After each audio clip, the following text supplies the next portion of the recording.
Tengo vergüenza de mi boca triste, de mi voz rota y mis rodillas rudas. Ahora que me miraste y que viniste, me encontré pobre y me palpé desnuda. Este es un poema sobre la vergüenza. ¿Qué es lo que produce la vergüenza en nuestras vidas? Manuel hizo algo vergonzoso. Traicionó la confianza de los que habían creído en él. Se fue del lugar donde trabajaba sin agradecer siquiera. Se llevó los contactos de los clientes que tenía en la empresa anterior y les llamó por teléfono y se formó una nueva pequeña empresa con los clientes de su empresa anterior. Siendo que su jefe, el señor Rodrigo, había sido una persona muy buena con él, le enseñó todo lo que sabía a Manuel. Realmente el trabajo y la experiencia de Manuel se lo debía a su jefe, el señor Rodrigo. Pero en medio de esta situación complicada que estamos viviendo, no es una justificación, porque Manuel podía haber hecho las cosas bien. Sin embargo, actuó mal. Y a raíz de esto comenzó a quebrar la empresa anterior del señor Rodrigo. Se llevó todos los contactos, hablaba mal del señor Rodrigo, hablaba mal de la empresa donde trabajó y actuó mal. Él sabía que había actuado mal. Cuando le llamó el señor Rodrigo por teléfono, por el celular, le llamó y Manuel vio el número, vio, señor Rodrigo, mi ex jefe. Le dio miedo, se puso a temblar. Dijo, ¿y ahora? ¿Qué hago? Le apagó el teléfono.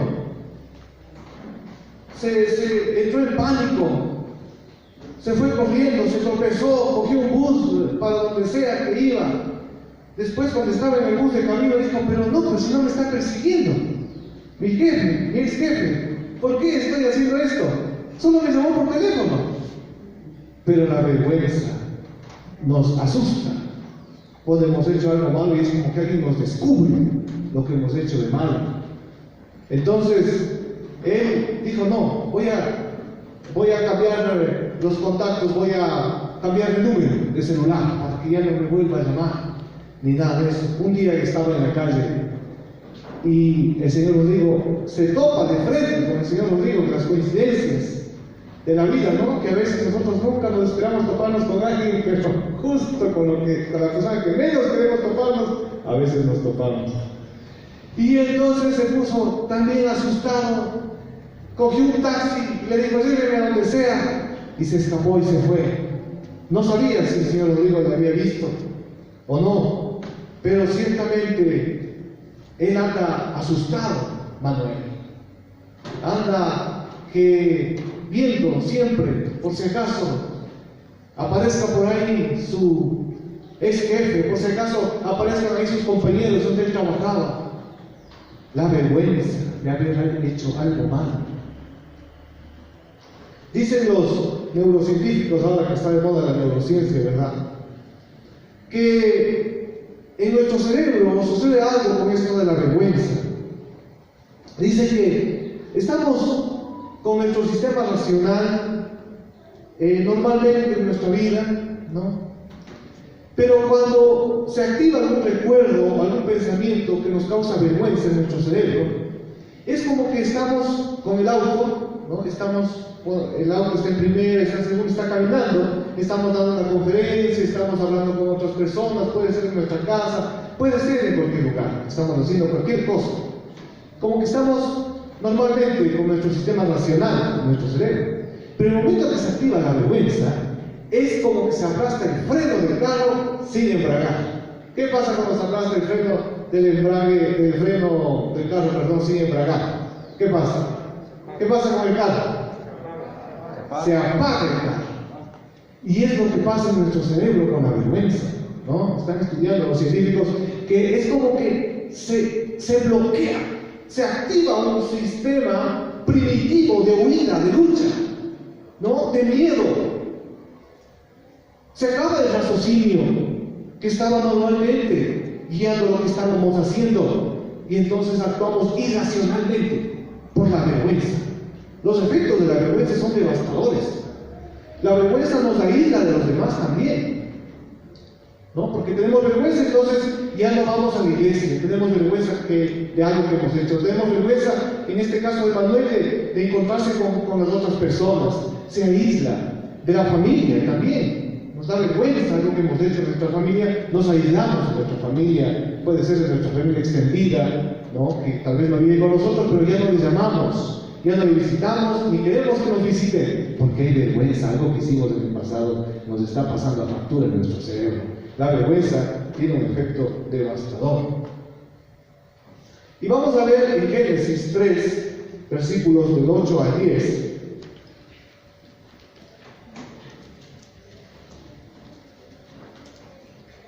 Génesis 3, versículos del 8 al 10.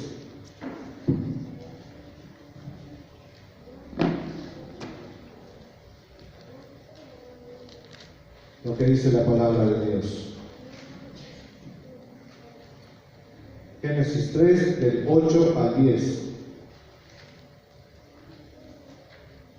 Busquemos todos la palabra. Es muy importante que traigamos la palabra, la Biblia física, ¿no? Puede parecer un poco anticuada para algunos, pero es importante que traigamos la palabra del Señor. Génesis 3, del 8, versículo 8. Y vamos anotando lo que el Señor nos va diciendo, porque la memoria es frágil, pero esta es palabra eterna de Dios. Si Él quiera pasará, pero su palabra no pasará. Entonces es muy importante la palabra del Señor. Luego vieron la voz de Jehová, Dios, que se paseaba por el huerto al aire del día. Y el hombre y su mujer se escondieron de la presencia de Jehová Dios entre los árboles del huerto. Pero Jehová Dios llamó al hombre y le preguntó: ¿dónde estás? Él le respondió: oí tu voz en el huerto y tuve miedo, porque estaba desnudo, por eso me escondí. Miren, ¿qué es lo que causó la vergüenza aquí en Adán? Que se esconda el miedo. Miren, volvió, se activó, dicen los científicos, el pensamiento reptiliano, dicen. El pensamiento reptiliano es digamos, esa parte, no pensamiento, sino esa parte de reacciones reptilianas que están en nuestro cerebro primitivo, ¿no? Que se activa con la vergüenza.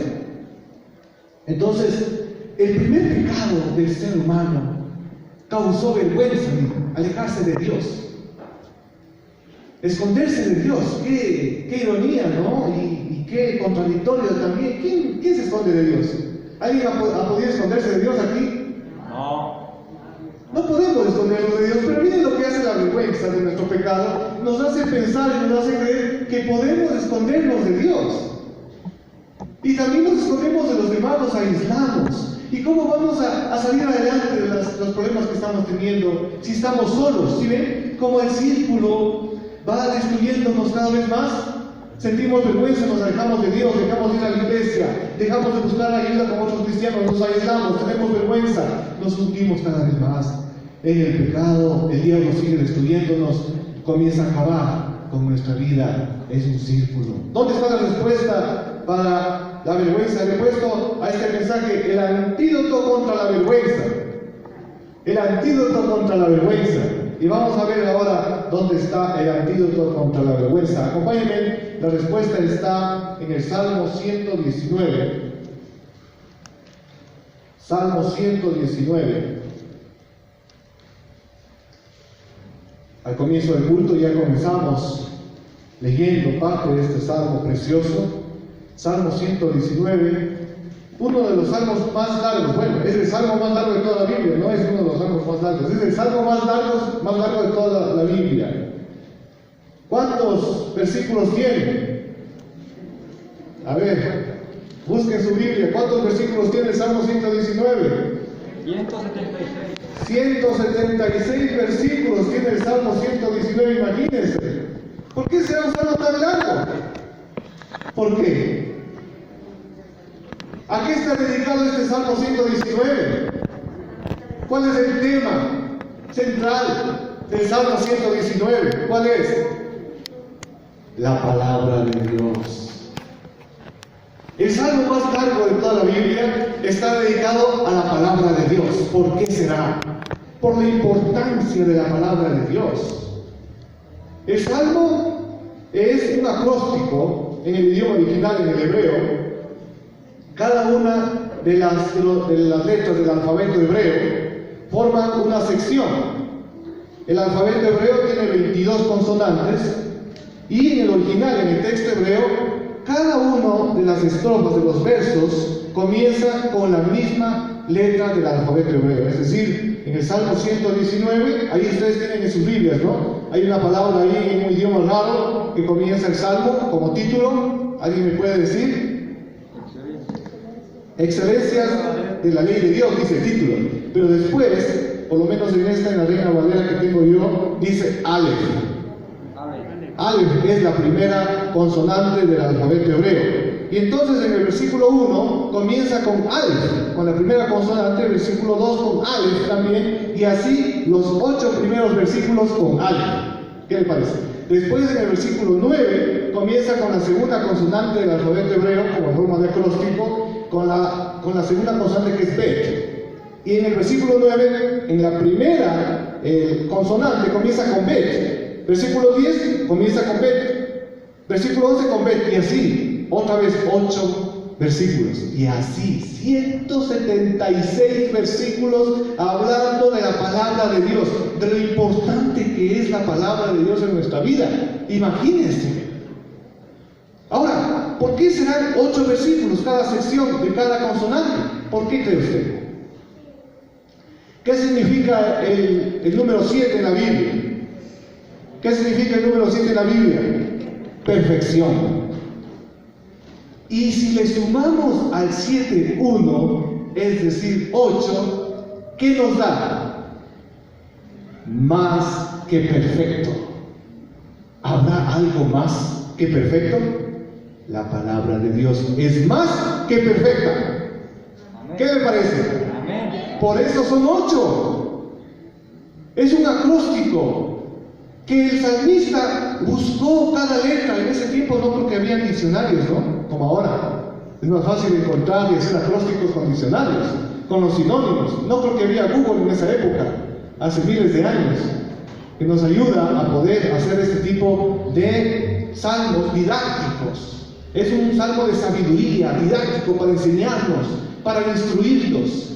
También está dentro de la poesía hebrea, como leímos al comienzo, esa poesía sobre la vergüenza.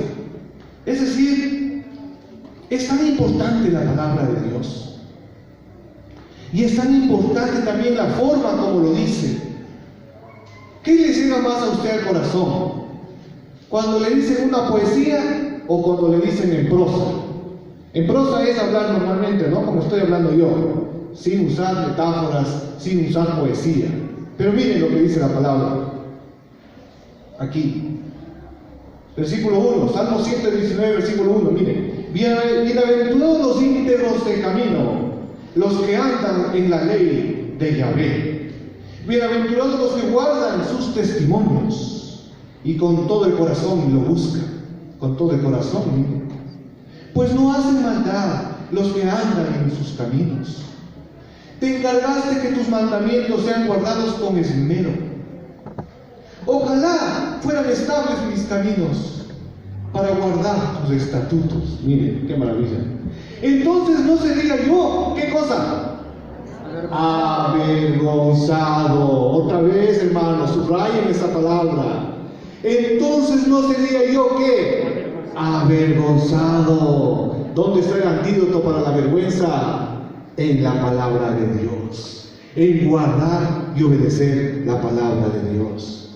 Entonces no sería yo avergonzado cuando atendiera todos tus mandamientos. Miren qué maravilla. Te alabaré con rectitud de corazón cuando aprenda tus justos juicios. Tus estatutos guardaré. No me abandones enteramente. No sé qué dicen en sus versiones, en el versículo 8. Enteramente. No me abandones enteramente. Sí, en la Reina Valera dice eso, pero si tienen otras versiones, ahí pueden ayudarnos. Porque es poesía. Se puede expresar de otras maneras. No me abandones del todo, dicen otras versiones. Si alguien quiere levantar la voz, ayúdenos. Versículo 8. Tus estatutos guardaré. ¿Qué dice en otra versión? No me dejes enteramente. No, otra versión que no sea la Reina Valera del 60. Tus decretos cumpliré. ¿Qué más? No me abandones del todo. No me abandones del todo. Es decir, no me dejes, Señor. No me dejes para cumplir tu palabra. Miren, es poesía. Es un verso. ¿Con qué limpiará el joven su camino? Miren, con guardar tu palabra. Amén. Con todo mi corazón te he buscado. No me dejes desviar de tus mandamientos. En mi corazón he guardado tus dichos. ¿Para qué? Para no pecar contra ti. ¿Se acuerdan de la canción que cantamos? Tu palabra he guardado, Señor, para no pecar contra ti. Tu palabra he guardado, Señor. ¿Para qué? Para no pecar contra ti. Disculparán que no tengo buena voz, pero esta canción es maravillosa. Está basada en el texto bíblico. Miren, ¿qué más dice? Versículo 12. Bendito tú, Jehová, bendito tú, Yahvé, enséñame tus estatutos. Con mis labios he contado todos los juicios de tu boca. Me he gozado en el camino de tus testimonios, más que de toda riqueza, más que el oro, más que el dinero, más que los dólares, más que la riqueza. Es tu palabra. Miren cómo le compara con la riqueza. En tus mandamientos meditaré. Vean, meditaré. ¿Cómo hacemos para meditar la palabra, hermanos? El libro, la Biblia entera, no solo el Salmo 119, la Biblia entera está hecha para meditar, para reflexionar, para estar masticando, como quien dice, para estar leyendo, releyendo en una versión, en otra versión. ¿Qué quiso decir en el idioma original? ¿Qué quiso decir en esa época el salmista? ¿Por qué está en poesía esto? ¿Por qué no está en prosa, como hablamos normalmente? Esa es la prosa, ¿no? La poesía es en cambio el verso. La poesía llega a nuestro corazón, llega al alma. Miren la poesía que leí al comienzo. Tengo vergüenza de mi boca triste, de mi voz rota y mis rodillas rudas. Ahora que me miraste y que viniste, me encontré pobre y me palpé desnuda. ¿A dónde llega esto? ¿A nuestra mente o a nuestro corazón? ¿Es solo información o llega a nuestro corazón? ¿A dónde le llegó eso? ¿Cómo se sintió usted cuando escuchó ese poema? ¿Cómo le conquistaron?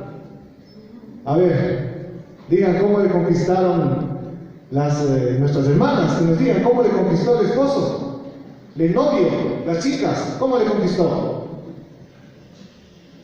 ¿Con razones o con poemas? Levante la mano, ¿quiénes fueron conquistados con poemas? Con canciones. Levante la mano, con canciones románticas. ¿Alguien fue conquistado con canciones románticas aquí? ¿Nadie? ¿Alguien fue conquistado? Levanta la mano, le dice. Levanta la mano, no te acuerdas que yo te dedicaba una canción. Tal vez ya, ahora tal vez hay que seguir dedicándole, ¿no? Pero así es como se conquista, con canciones, con poemas. Lo que llega al corazón. Un gran porcentaje de la Biblia es poesía, hermanos. Un gran porcentaje de la Biblia es poesía. Porque Dios nos quiere hablar al corazón. Dios no solo nos habla a la mente, a lo racional, sino que también nos habla al corazón. Con estas palabras, miren, esas palabras tan hermosas. Sigamos leyendo el Salmo. ¿Dónde nos quedamos? En el 15. Los mandamientos meditaré. Meditaré. Versículo 15, en tus caminos meditaré, consideraré tus caminos, en tus mandamientos meditaré, consideraré tus caminos, me regocijaré en tus estatutos, no me olvidaré de tus palabras, no me olvidaré de tus palabras. Suena como poesía, ¿no? No me olvidé de la poesía que me dijiste, no me olvidé de tus palabras de amor que me dijiste. Pero hermanos, también hay un dicho que dice que las palabras, ¿qué pasa con las palabras? Se las lleva el viento. Y hay otro refrán que nosotros tenemos: obras son amores y no buenas razones. Obras son amores y no buenas razones. ¿Qué significa eso? Que tenemos que acompañar nuestras palabras con hechos. Por más poéticas que sean las palabras, por más lindas que sean, tenemos que acompañarlas con hechos, con nuestra vida. Y Jesucristo es lo que ha hecho en nuestras vidas, mis hermanos. Vamos a ver en Colosenses capítulo 2, versículo 14 y 15. Colosenses capítulo 2, versículo 14 y 15.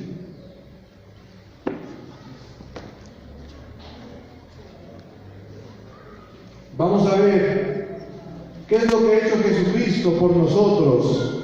Y aquí tenemos la cruz. Les he dicho a mis hermanos queridos que me pongan más cerca y les agradezco mucho porque la cruz es símbolo de lo que vamos a ver en este momento. Colosenses 2, versos 14 y 15.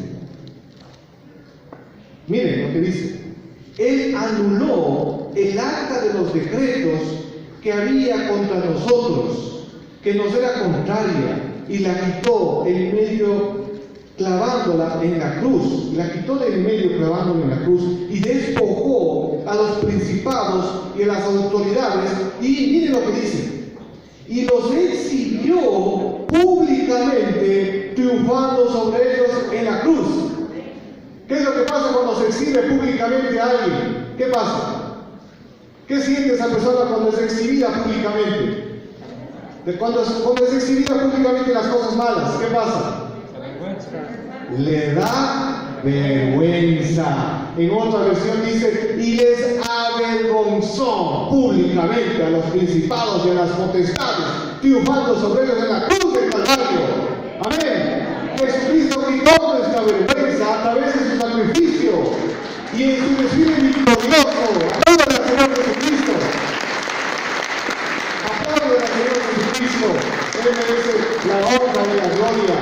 Y en su desfile victorioso en la cruz, donde Él se hizo vergüenza por nosotros, Él encarnó toda la podredumbre nuestra, toda la perversidad de nuestros pecados.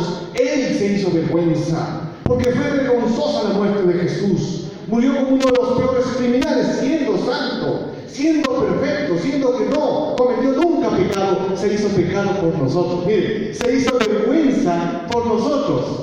Asumió toda nuestra vergüenza para que nosotros seamos libres de pecado. Amén. Y dice: quitó el acta de decretos. ¿Cuál es el acta de decretos? ¿Qué significa el acta de decretos? El acta de decretos era como algo que en ese tiempo, estamos hablando de hace 2000 años, ¿no? Ya no se usa esto, pero tiene que ver con algo jurídico, con algo legal, con un tribunal. ¿Qué sucede cuando usted tiene deudas? ¿Qué pasa cuando usted tiene deudas? ¿Cómo sabe que usted tiene deudas? En el banco. ¿Será que le tienen anotado en alguna parte? ¿O será que le tienen de memoria nomás las deudas? ¿Dónde le tienen? En el sistema, ¿no? En el sistema, y usted tiene deudas y usted ya no es solvente. ¿Se ha escuchado esa palabra? Me declararon insolvente. ¿Qué significa insolvente? Insolvente es alguien que no ha pagado y por lo tanto ya nadie le presta nada, ¿no es cierto? Ya no le dan tarjetas de crédito, ya no le prestan nada, usted quiere hacer un préstamo, ya no. Usted está en la central de riesgo. Miren, ¿se ha escuchado esa palabra? La central de riesgo. Nosotros, hermanos, queridos por nuestro pecado, estábamos en la central de riesgo por nuestras deudas, por todo lo que hemos hecho y seguimos haciendo todavía, porque lastimosamente a veces pecamos con nuestro pensamiento, dejando de hacer lo que debemos hacer. Dice la palabra: el que sabe hacer lo bueno y no lo hace, ¿qué es? Pecado. hasta por omisión. Pero hay una solución. ¿Cuál es la solución? La sangre de Cristo, lo que Jesucristo hizo. Miren, el acta de decretos entonces es una lista de las cosas malas que nosotros habíamos hecho, de las deudas. Se usa esto en el término jurídico cuando hay muchas deudas y eso pesa en contra nuestra. Aquí están las deudas. Esto es lo que le debemos a Dios por nuestro pecado. Nosotros deberíamos morir en la cruz. Nosotros deberíamos ser crucificados. ¿Sí? Yo, tú, deberíamos ser crucificados por nuestro pecado. Nos merecemos la muerte. Nosotros hemos fallado. Cristo no hizo nada. Cristo no hizo nada malo. Más bien el Padre, Dios, se encarnó, se hizo hombre, asumió nuestra naturaleza y por eso nos entiende. Pero ¿qué dice? Él anuló el acta de los decretos que había contra nosotros, que nos era contraria, y la quitó, la despojó, quitó esas deudas, quitó ese papel que estaba ahí como un pergamino, le ponían ahí a los deudores, públicamente. Decían, antes no había bancos, ¿no? Antes no había internet, no había sistema. Las centrales de riesgos era poner públicamente, así como a Jesús le exhibieron públicamente, y poner ahí lo malo, las deudas. Esta persona está presa, esta persona está crucificada por esto que hizo, porque es un asesino, porque es un mentiroso, porque no dice la verdad, porque habla mal de sus hermanos, porque habla mal de otros, porque calumnia. Hay cosas vergonzosas que no se pueden decir, porque tiene hábitos pecaminosos en secreto, hace hábitos pecaminosos. Nadie lo sabe, pero el Señor sí lo sabe. Nosotros sí lo sabemos. Todo eso nos era contrario, lo malo que habíamos hecho. Y dice, lo quitó y lo clavó en la cruz, es decir, a los pies de la cruz. Jesús asumió todo eso, pero algo más hizo, versículo 15, despojó a los principados. Desarmó, dice en otra versión, desarticuló el poder de los principados y de las autoridades. Esos son demonios que nos estaban acusando, que nos estaban condenando. Mira lo que has hecho, ¿no te parece vergonzoso? ¿Cómo tú puedes estar sentado aquí en la iglesia, hecho el santito, siendo que has hecho cosas vergonzosas? ¿Quién dice eso? El diablo. Por eso dicen los principados, las autoridades. Está hablando de autoridades espirituales, principados de las tinieblas, que están constantemente acusándonos, porque ese es el acusador. Pero dice que Jesús los exhibió públicamente, miren, los avergonzó, triunfando sobre ellos en la cruz. Amén. Gloria a Jesucristo. Para el mundo es un símbolo de debilidad, de religiosidad. Para el mundo podrán decir, no, esos cristianos están obsoletos ya, andan todavía con esa cruz de hace 2000 años. Mis hermanos queridos, Jesucristo no se quedó en la cruz. Amén. Amén. Jesucristo resucitó y nos ha dejado su Espíritu Santo en medio de nosotros. Dice en su palabra, no les dejaré huérfanos, vendré a vosotros. Amén. El Espíritu Santo está aquí entre nosotros. Amén. Pongámonos de pie y adoremos al Señor con el Salmo 119. Adoremos al Señor con el Salmo 119. Y recordemos este texto que dice: Jesucristo anuló el acta de los decretos que había contra nosotros, que nos era contraria, y la quitó de en medio, clavándola en la cruz. Y despojó a los principados y a las autoridades, y los exhibió públicamente, triunfando sobre ellos en la cruz. ¿Cuál es el antídoto para la vergüenza? ¿Cuál es el antídoto para la vergüenza? La palabra de Dios, la obra de la cruz en nuestras vidas. Amén. ¿Amén? Amén. Ese es el antídoto contra la vergüenza. Antídoto infallable, hermanos. No como los antídotos que ahora están haciendo las pruebas para el coronavirus. Que algunos dicen que están malos, ¿no? ¿Se ha escuchado? Que tienen fallas, dicen. Que no son tan eficaces como lo dicen. Grandes empresas farmacéuticas que se ufanaban de tener el antídoto contra el coronavirus, pero ahora están saliendo cosas que ha habido en el fondo.